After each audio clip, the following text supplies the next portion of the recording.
place where the Oscars are handed out, where the biggest names in show business are celebrated. Names like Elvis, Madonna, Sinatra, Dave, Buster, they're all out there. For God's sake, Guillermo is another one named biggest name star of all. And the biggest of the biggest stars come to Hollywood, and yet rarely have I felt this filthy little town buzzing as loudly as it is tonight for an unassuming man from Minnesota named Tim. Tim Walz is here tonight. That's right. And as if that wasn't enough, everyone in our audience is going home with a pork chop on a stick tonight. Not only is Governor Walz here for an interview, he showed up 2 hours early to rake all the leaves off our porch. So, think Donald Trump ever handled a rake? Not even in a sand trap. Not even there. Yesterday, Trump took a break from, again, bragging about how he likes to stiff workers out of overtime to launch his, I don't know, maybe 15th attack on me for making fun of him at the Oscars.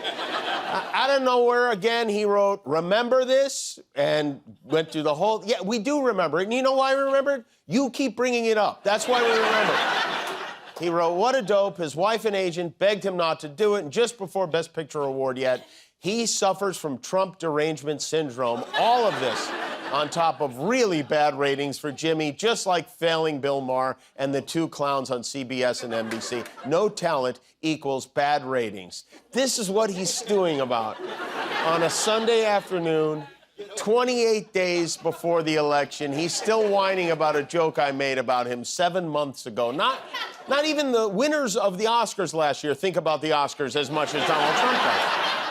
I swear, I hear from Donald Trump more than I hear from most of my uncles. And the funniest part is, Trump thinks I don't like this. He thinks it's, but I love this. I want to know every tiny detail of the whole... Here's how I imagine it happens, okay? He's sitting down for his fourth failed attempt at a bowel movement for the day. And he starts getting mad. He's thinking about Margot Robbie laughing at him, Barbie chuckling in his orange face, and he wants to post the video of it, but he doesn't know how to do that. So he yells for his assistant, he screams through the door, "Get me that clip of low ratings Jimmy Kimmel making fun of me at the Oscars.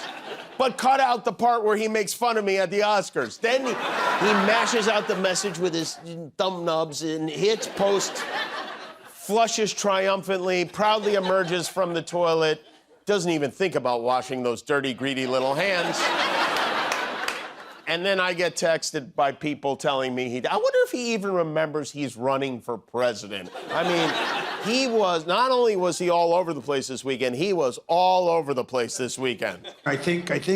I'm always thinking. Do you ever do that? You're sweating and you're thinking and you're trying to figure out how to beat this one, that. Look, I think I just learned the secret. Look, we will, look, they put an eighth of a pound transgender insanity. Evangelical, Midwestern, I mean, the Midwestern peace truth. But that's what it, you know. She worked at McDonald's. You know, I call her Lion Camera. I wear it. It's true. I mean, it's a very good lesson. I mean, Fat Albert Einstein has a lot running through that stable genius bread right now. He was back in Butler, Pennsylvania this weekend, the same spot where a gunman shot his ear. Pennsylvania is probably the most important state. Whoever wins Pennsylvania will probably win the presidency. All these people come out to see him, and this is the story he shares. I want you to pay close attention to what he says here, because it says a lot. I had one about a month ago, very, very rich guy, and he said, "Could you do me a favor? I can't get into a restaurant. Do you think you could call them to get me in?" And I called the maitre d'. "Hi, I'm a little embarrassed. Hi, this is Donald Trump. I recognize your voice." So would you do me a favor? A friend of mine is online about a mile back. This is a very successful restaurant. And he's got his wife. I described the wife. Could you possibly go get them? Could you go get them and bring them in? And he did. And my friend called me up the next day. He said, "Thank you very much. Thank you." Okay. It's a nothing story, right? But in a way, it's not a nothing story, because he just shared his plan for the country, to use his influence to get his rich friends to the front of the line, to cut in front of all the MAGA hats, all the sleeveless flag shirts. And by the way, what a load of crap. I mean, could that possibly have happened? A month ago, he called the maitre d' at a restaurant to get his friend in, his rich friend. And who is this rich friend who couldn't get into a restaurant and goes, you know, I know who to call, Donald Trump. He doesn't have anything to do. What an amazing and definitely 100% true story that was. So, hey, speaking of rich friends, Gordon Scamsey was joined on stage in Pennsylvania by none other than Elon Musk. And say what you like about Elon, the man is absolutely dripping with charisma. He created the first major American car company in generations, and his rocket company is the only reason we can now send American astronauts into space. Come here. Take over, Elon. Just take over. Wow. You know what? Let's have another look at that in slow motion if we could, because the way he jumps, it's so graceful. It's like being on the Serengeti and seeing a gazelle in its natural habitat. It's like, you know, at the end of a comedy in the 80s, they do a freeze frame explaining what happened? That's that right. They're both so terrible.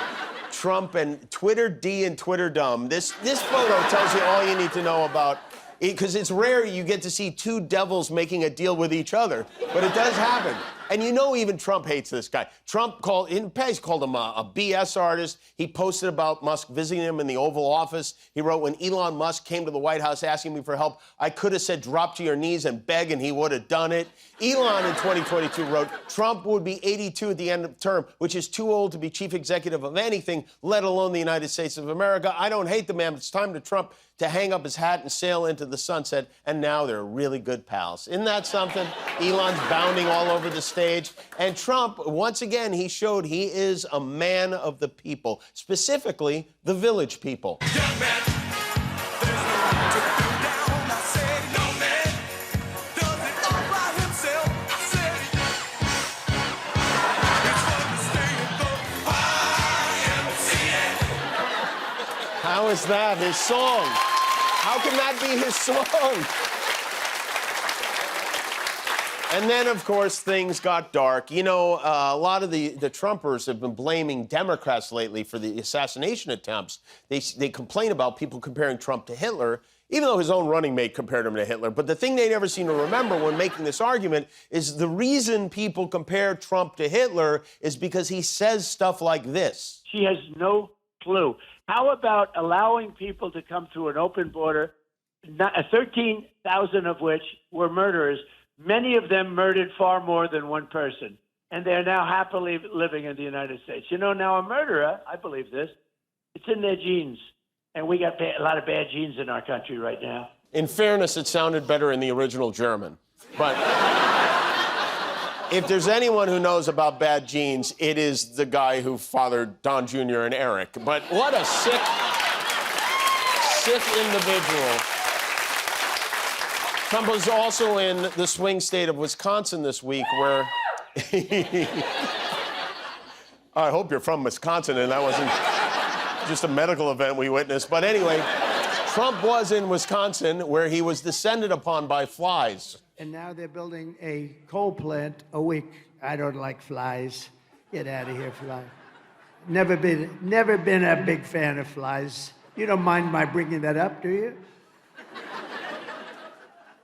Anyway, this is a very aggressive sucker, though. This one in particular is very aggressive. Like, I'm going to be aggressive for our country. You can probably say. Oh, that was a hell of a segue. I have to give him that. It's like he's going to run this country like a fly. Like an aggressive fly. He's always being swarmed by flies. You know, maybe if you change your diaper more often, there wouldn't be so many flies. And when he's not attracting flies, he's lying. As a massive Category 5 hurricane heads towards Florida, Trump has been spreading untruths about the Biden response to the hurricane in North Carolina that are so egregious, even their Republican senator had to ask him to stop. But he wrote, the great people of North Carolina are being stood up by Harris and Biden, who are giving almost all of the FEMA money to illegal immigrants in what is now considered to be the worst rescue operation in the history of the U.S. And, of course, not only is none of that true, President Biden hasn't taken any money from FEMA to use for immigration. But you know who did? Oh, do I even have to say? That's right. In 2018, guess who moved $10 million from FEMA to immigration? And the next year, in the middle of hurricane season, he moved nearly $40 million to ICE. And then we have the other misleading meteorologist, Marjorie Taylor Greene, who's pushing a theory that says Democrats control storms. She wrote, yes, they can control the weather. It's ridiculous to lie and say it can't be done. Listen, Marjorie, if they could control the weather, they would have made sure a house landed directly on you, you demented, wicked witch. It would have been a twister.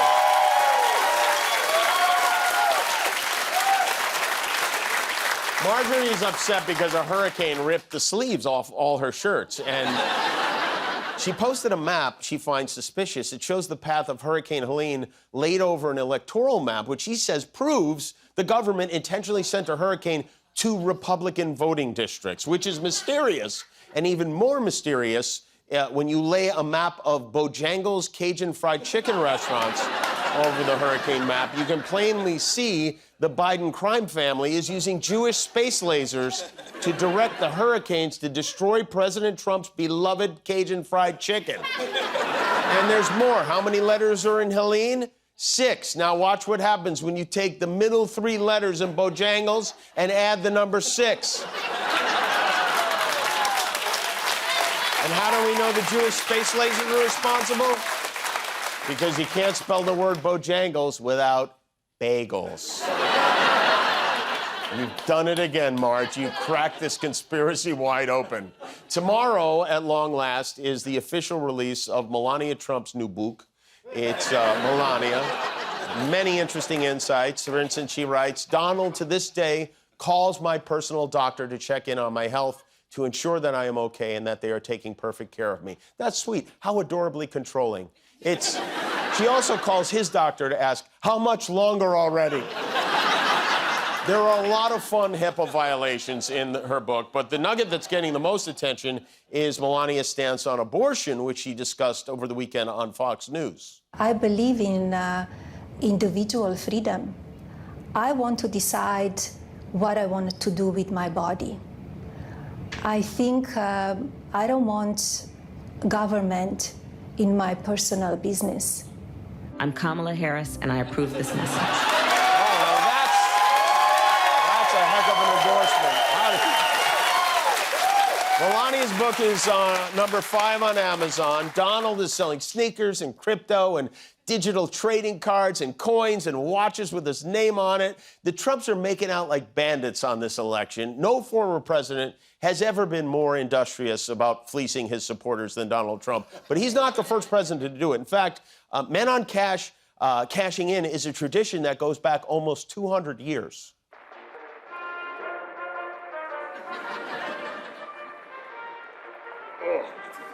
My fellow Americans, today I have something incredible to share.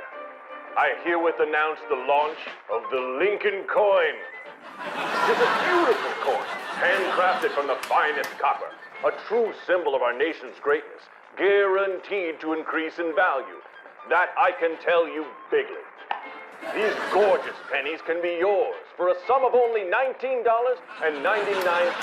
And if you buy 3, we will include a bonus gift, a little piece of the stovepipe hat I wore in the Lincoln-Douglas debate, wherewith I slaughtered Stephen A. Douglas, whom I call Sloppy Steve because he's a corpulent pig. And speaking of pigs, why not purchase a rash of my new Abraham? Everyone loves it. In the North, the South, the good people on both sides love Abraham. They call me Honest Abe because I have all the finest products, like these, my patented Amanda 100% machine-picked cotton short shorts with the number 16 on the back, in honor of your favorite president. They look great and gives one the feeling of leisure and freedom. But don't take it from me. Take it from world-famous actor, and nothing else, John Wilkes Booth. Sic semper stylish. Thanks, JWB. As I always say, if these pants don't make your day, you could shoot me during a play. Seize the moment and get your Lincoln coin, honey-baked Abraham, and emancipants today. Order all three and receive a handsome 7 years ago tank top. I'm abolishing slavery. Ta-da-da.